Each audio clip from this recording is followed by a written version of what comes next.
अस्सलाम वालेकुम जी बच्चों, क्या हाल है आपका? ठीक है, सारे खैरियत से हैं? ओके, माशाल्लाह। क्लास के आज शुरू में ही गप्पे लगनी शुरू हो गई हैं एंड काफ़ी ज़ोरदार किस्म का सलाम दिया था आयशा सरवर ने, आई गेस। ओके जी, क्या हाल है? Great, welcome back. I hope you had enjoyed yesterday. There was no class, there was no discussion, there was no um bounded, time bounded activity. So आज कंटिन्यू करते हैं जी internal trigger से onwards.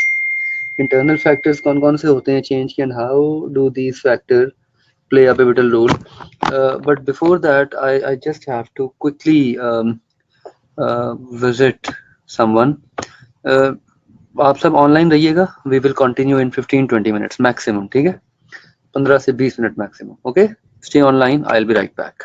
मैं सिर्फ आपको बताना था कि मैं ऑनलाइन आ गया हूँ, तो we can start it like at 6:50 or 6:55, not later than that. Okay, see you around.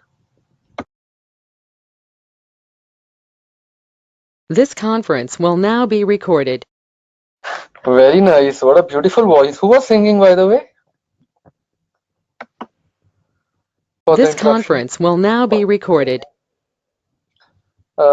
Internal triggers कौन से होते हैं चेंज के, and how these triggers play a pivotal role.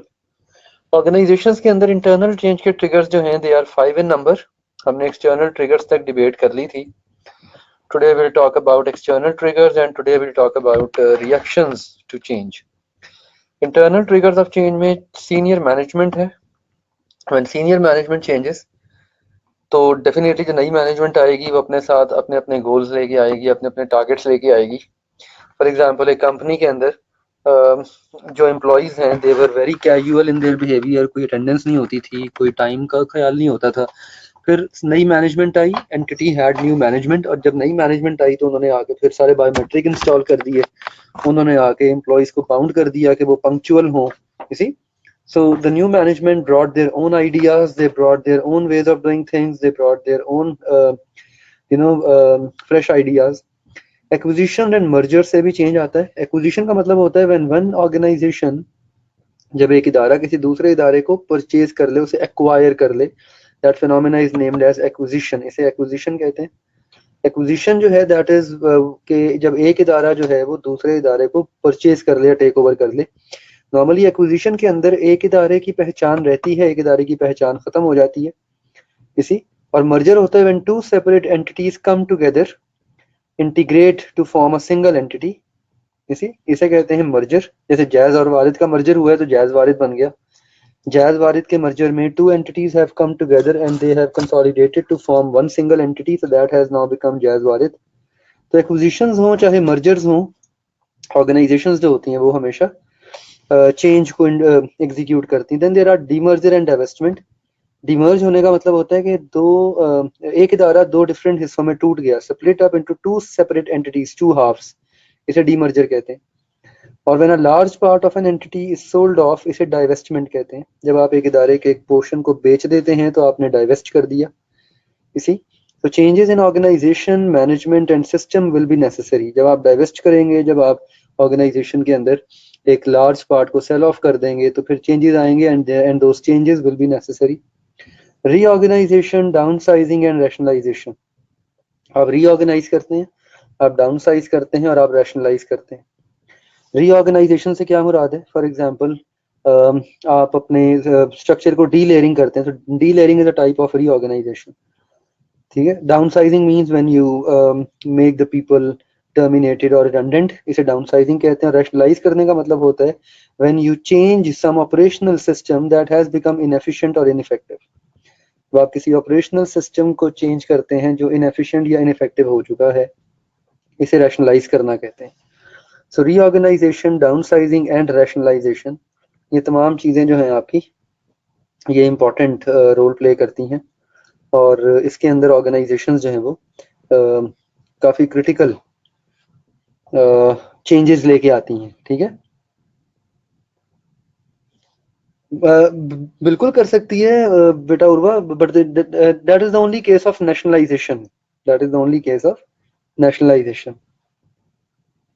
जब इदारे नेशनलाइज होते हैं तो फिर गवर्नमेंट टेक ओवर कर लेती है ना प्राइवेट ऑर्गेनाइजेशंस को, इसे नेशनलाइजेशन ही तो कहते हैं, जो हमने पढ़ा था पॉलिटिकल फैक्टर्स के अंदर।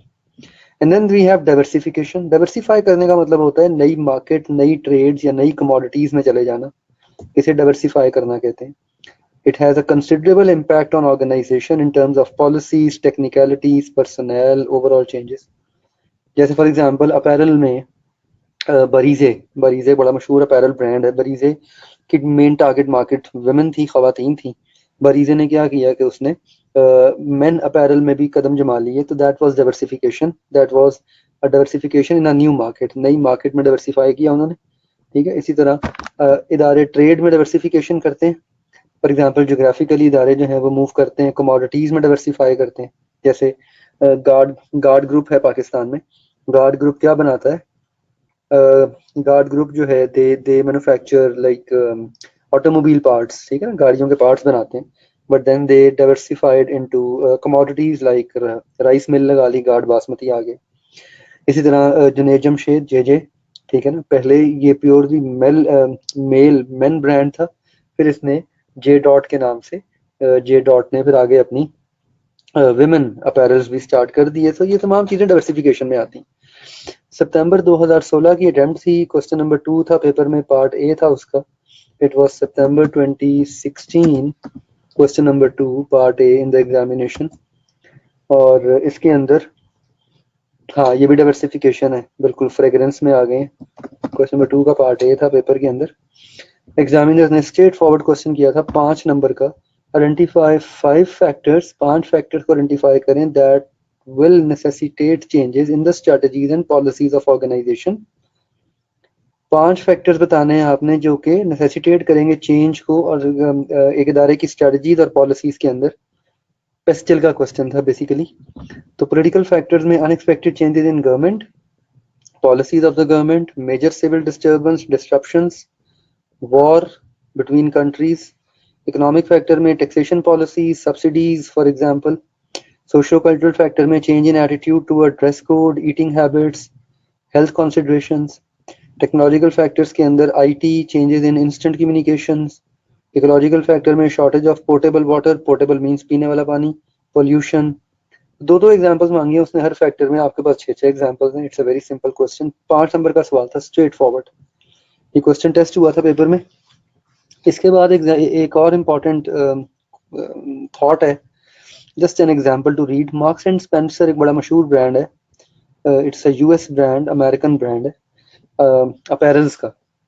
तो मार्क्स एंड स्पेंसर का जो चीफ एग्जीक्यूटिव ऑफिसर है स्टुअर्ट रोज, इसने जब कंपनी को टेक ओवर किया, जब ये सीईओ बना, तो उसका कंपनी जो है वो बहुत डिक्लाइन में थी and it was about to be taken over.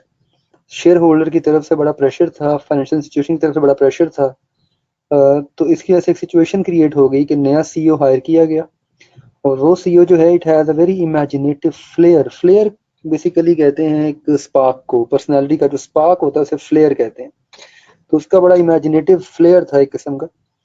उसकी प्लान, ये स्पेलिंग सही कर लें, उसकी प्लान्ड चेंज स्ट्रेटजी ने top down series of initiatives लिए, जिसकी वजह से कंपनी जो है वो शॉर्ट टर्म में कामयाब हो गई। वो उसने इनिशिएटिव क्या लिए थे, वो स्ट्रेटजीज क्या थी, we are not concern about that right now. हमें नहीं पता उसने क्या इनिशिएटिव लिए थे, लेकिन उसने कुछ ना कुछ ऐसा किया जरूर, चेंज लेके आया obviously. He brought in some changes and those changes make it possible for the firm to be successful. बड़ा इंपॉर्टेंट क्वेश्चन है, अभी तक अनटेस्टेड है पेपर के अंदर, रिएक्शंस टू चेंज। चेंज की तरफ किस किस्म के रिएक्शन एग्जिस्ट करते हैं। यहाँ पे हम एक स्केल ड्रॉ करेंगे, वील ड्रॉ अ स्केल। एक तरफ हम रखेंगे extreme positive reactions, on one side we will keep extreme positive reactions, on the other side we will keep extreme negative reactions. ठीक, तो रिएक्शंस दो किस्म के होते हैं, पॉजिटिव और negative.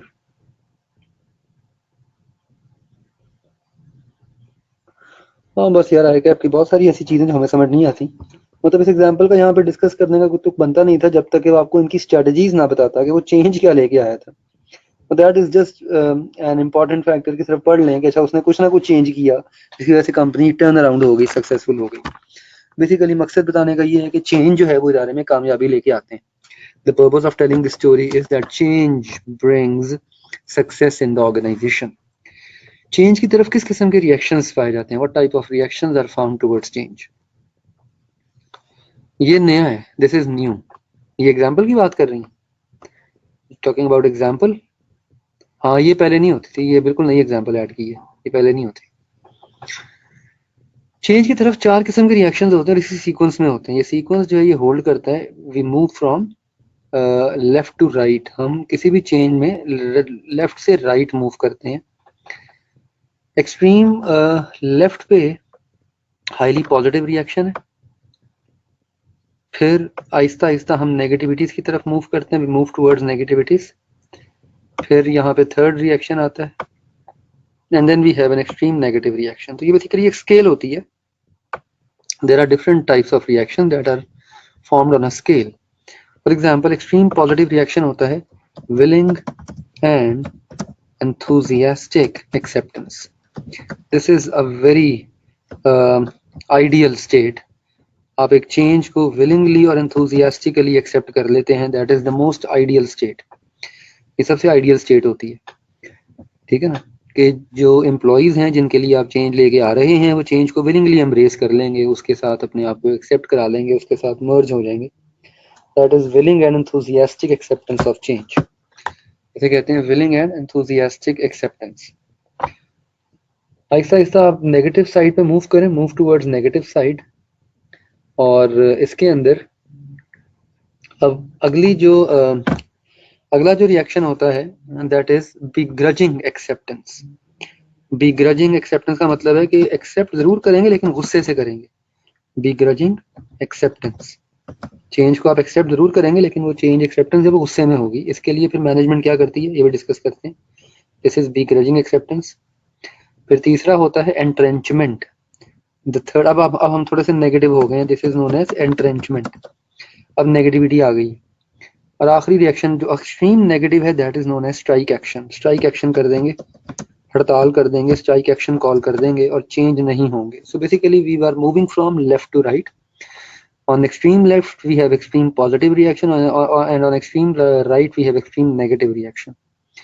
Willing and enthusiastic acceptance का मतलब होता है कि employees embrace change very willingly. Willingly change को embrace करते हैं। Embrace means मिलना, गले लगाना. This is a very positive approach and it end in a win-win situation. Win-win कैसे होती है? Whereby organizations can achieve their goals by bringing a change and it also brings something positive for the employees. नहीं, shift नहीं हो रहा, actually shift नहीं हो रहा, ये एक स्केल है, बेसिकली इट्स अ स्केल। ये शिफ्ट नहीं हो रहा, हम सिर्फ एक स्केल ड्रॉ किया हमने कि पॉजिटिव से नेगेटिव या नेगेटिव से पॉजिटिव। अब शिफ्ट किसी भी तरफ हो सकता है। इट इज पॉसिबल कि एक सिचुएशन में employees extreme negative reaction show करते हैं but you are then convincing them to be more willing and enthusiastic in their approach. ये भी मुमकिन है कि इनिशियली एम्प्लॉइज बड़े विलिंग थे लेकिन आहिस्ता आहिस्ता दे रियलाइज कि नहीं, ये चेंज तो बड़ा खतरनाक है हमारे लिए, ठीक है ना। तो it is just a scale of positive and negative, ठीक है, और नेगेटिव टू पॉजिटिव और positive to negative, again depending upon the situation ये वेरी कर सकता है, ठीक है ना। So willing and enthusiastic acceptance is a very positive reaction. Employees को फायदा होता है कि वो नई अपॉर्चुनिटीज, हाँ ये इंडिपेंडेंट सिचुएशन है, yes there independent situation. Employee को फायदा ये होता है कि वो नई अपॉर्चुनिटीज मिल जाती हैं, नया स्किल सीख लेते हैं, नया एक्सपीरियंस मिल जाता है बहुत प्रैक्टिस से। कंपनी को फायदा ये होता है कि अपने मकासद पूरे कर लेती है। फॉर एग्जांपल, एक एग्जांपल कोट करता हूँ। एक कंपनी जो है वो लेट्स सपोज अमेरिका में मैन्युफैक्चरिंग करती है but the cost of manufacturing is growing very high.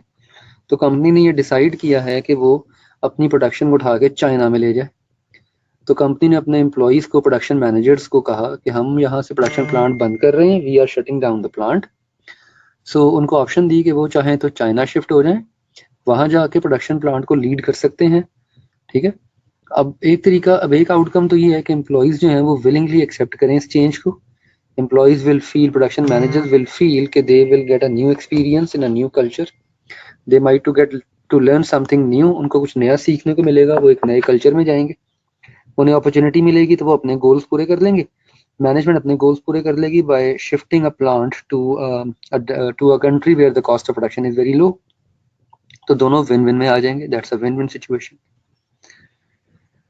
आप एक चेंज को इंट्रोड्यूस करते हैं, एम्प्लॉय विलिंग तो नहीं है लेकिन begrudgingly एक्सेप्ट कर लेते हैं। begrudge, grudge कहते हैं गुस्से को, गुस्से में एक्सेप्ट करना किसी चीज को।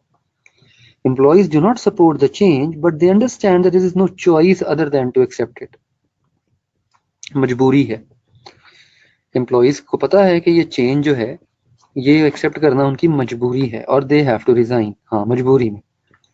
लेकिन अगेन इसको आप पॉजिटिवली मैनेज कर सकते हैं। Being a change manager you can involve the employees in the change process.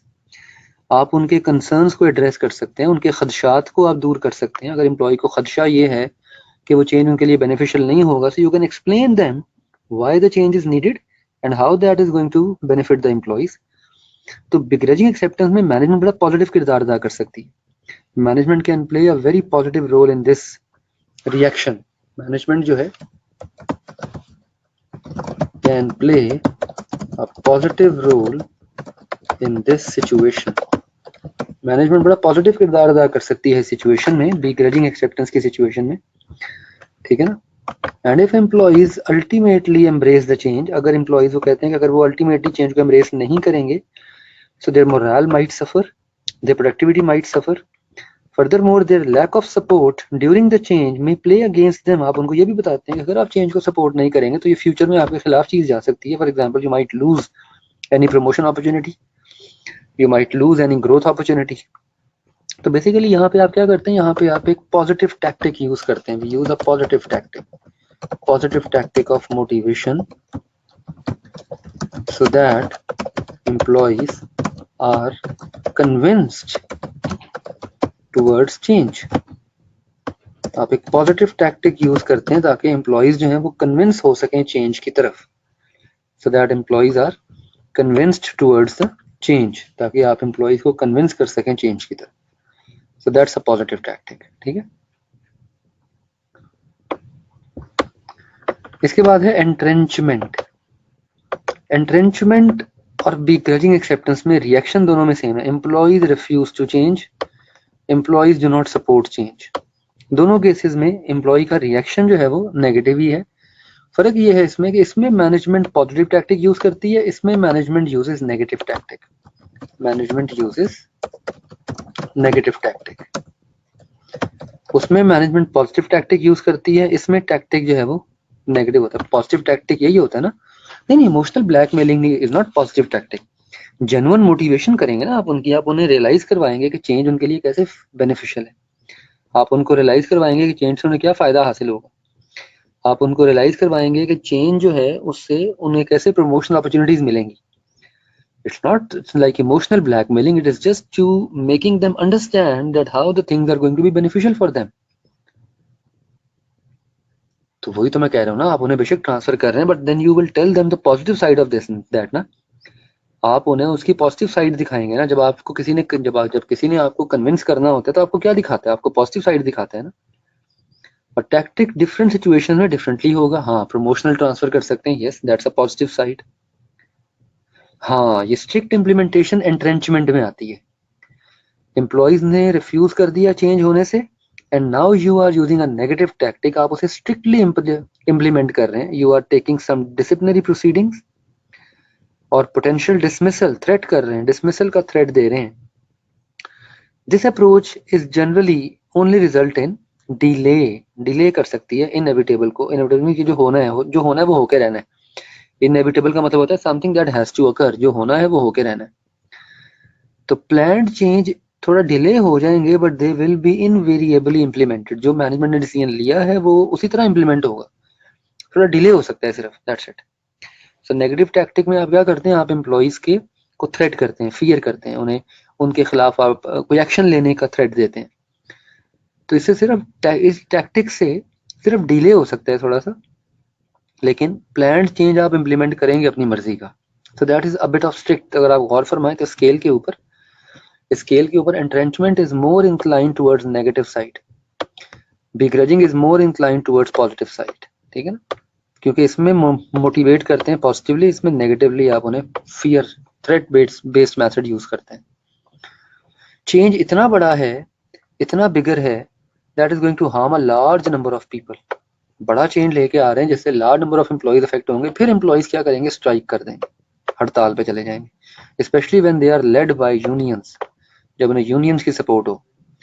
Strike बड़ी नुकसानदेह होती है फर्म्स के लिए, brings negative publicity and can harm the level of customer services. Obviously production बंद हो जाएगी, प्रोडक्ट नहीं बनेगा, कस्टमर को सर्व नहीं आप कर पाएंगे। स्ट्राइक एक्शन में management is willing to compromise. Strike action में मैनेजमेंट विलिंग टू कॉम्प्रोमाइज होती है। Management uses a negative tactic but never compromises. लेकिन कभी भी कॉम्प्रोमाइज नहीं करती। मैनेजमेंट नेगेटिव टैक्टिक यूज करती है बट दे नेवर कॉम्प्रोमाइज, कभी कॉम्प्रोमाइज नहीं करती। ठीक है, यहाँ पे मैनेजमेंट जो है वो कॉम्प्रोमाइज करने को तैयार है। हाँ, क्योंकि वहां पे लेबर यूनियन बड़ी स्ट्रांग हो जाती है ना। जब आप लोअर स्टाफ को आउटसोर्स करते हैं तो वो फिर पूरी एक टीम जो है इकट्ठी हायर होती है लेबर की। एग्जैक्टली और वो इतनी स्ट्रांग होती है कि फिर वो आपको वायलेट, आपको एक्सप्लॉइट करती है। तो this can lead to protracted, protracted कहते हैं लास्टिंग, लॉन्ग लास्टिंग। प्रोट्रैक्टेड का मतलब होता है लॉन्ग लास्टिंग। तो this can lead to long lasting negotiations, ऐसी निगोसिएशन जो लंबी चलेंगी, long lasting negotiations between management and strikers, both trying to achieve an acceptable compromise. So यहाँ पे टारगेट जो है वो कॉम्प्रोमाइज अचीव करना होता है। This is we are willing to achieve a compromise, this is where we are willing to achieve a compromise. यहाँ पे कोई कॉम्प्रोमाइज नहीं है। यहाँ पे आपने थ्रेट और फियर बेस्ड मेथड से अपनी बात मनवानी है। You are not going to compromise at all. ठीक है, बिल्कुल।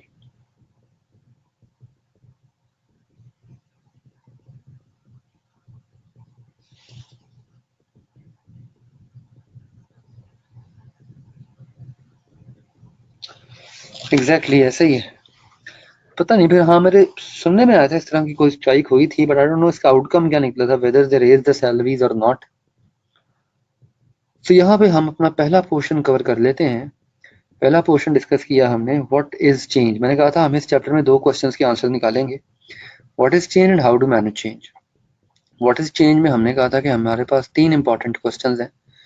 चेंज की definition, defining what is change, change की नेचर, नेचर में प्लान्ड और अनप्लान्ड चेंज टाइप्स हैं, मैग्नीट्यूड्स हैं, इम्प्लीमेंटेशन मैकेनिज्म्स हैं। Then there are triggers of change, 2 किस्म के ट्रिगर्स हैं, इंटरनल एक्सटर्नल ट्रिगर्स हैं। And then there are reactions to change, change की तरफ रिएक्शंस किस किस्म के होते हैं। ठीक है, so there are 4 important questions that are answered in one broad head, what is change, change है क्या। and then we have how to manage change, change को manage कैसे करते हैं।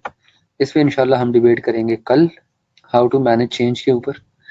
और कल हमारी पोटेंशियली आखिरी क्लास होगी बिफोर योर रिजल्ट वीक। तो कल हम इंशाल्लाह थोड़ी डिस्कशन जो है वो करेंगे on how to plan the next 2 weeks, और उसके अंदर आपकी क्या क्या मसरूफियत होनी चाहिए। वैसे तो आपकी जो आपकी छुट्टियां हैं 3 दिन का ऑफ मिल रहा है ना आपको, you are you know given an off for 3 days, है ना। तो थर्सडे से रिज्यूम करेंगे। ठीक है, तो मेरी फ्लाइट भी थर्सडे नाइट की है, तो थर्सडे को तो इंशाल्लाह फिर हम लोग मिलेंगे, होपफुली थर्सडे को हम लोग मिलेंगे before I enter the aeroplane. मेरी फ्लाइट है रात 12 बजे की, I have to reach airport by 9 PM। तो 6:30 क्लास होती है, तो इंशाल्लाह फिर हम थर्सडे को मिलेंगे होपफुली। ठीक है जी, टेस्ट कैजुअल सेम रहेगा, बिल्कुल सेम रहेगा। इनफैक्ट टेस्ट के चैप्टर्स में आपको अनाउंस करके देके जाऊंगा कल, मैं कल ही अनाउंस कर दूंगा आपका पूरा एक टेस्ट का स्केड्यूल, और टीए को भी इन्फॉर्म कर दूंगा। ठीक है, चलें, ग्रेट, थैंक यू। फिर कल मिलते हैं इंशाल्लाह। ठीक है जी, उसके बाद जो ऑफ है वो मैं आपको बताऊंगा ना, कम से कम फ्राइडे तो ऑफ होगा ना, आई will B obviously travelling, Friday और सैटरडे ऑफ होगा। ठीक है, थर्सडे क्लास होगी, फ्राइडे सैटरडे ऑफ होगा। ओके, फिर मंडे से वील डिसाइड कि हमारा स्केड्यूल क्या होगा। ओके, ये कैलेंडर देख लो ना यार, इधर देखो अगर तुम कैलेंडर पे बचो।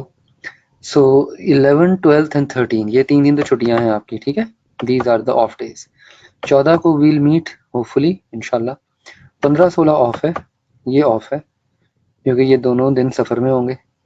17 इज वैसे संडे, मंडे। सो 17 को आई will B announcing the schedule from Monday onwards. ठीक है, 17 को मैं आपके साथ व्हाट्सएप पे डिस्कस करूंगा स्केड्यूल को कि मंडे ऑनवर्ड्स हमारा क्या स्केड्यूल होगा। Okay, whether we are going to follow the same time or we are going to extend the time like by 1-2 hours, ठीक है, we'll see to it.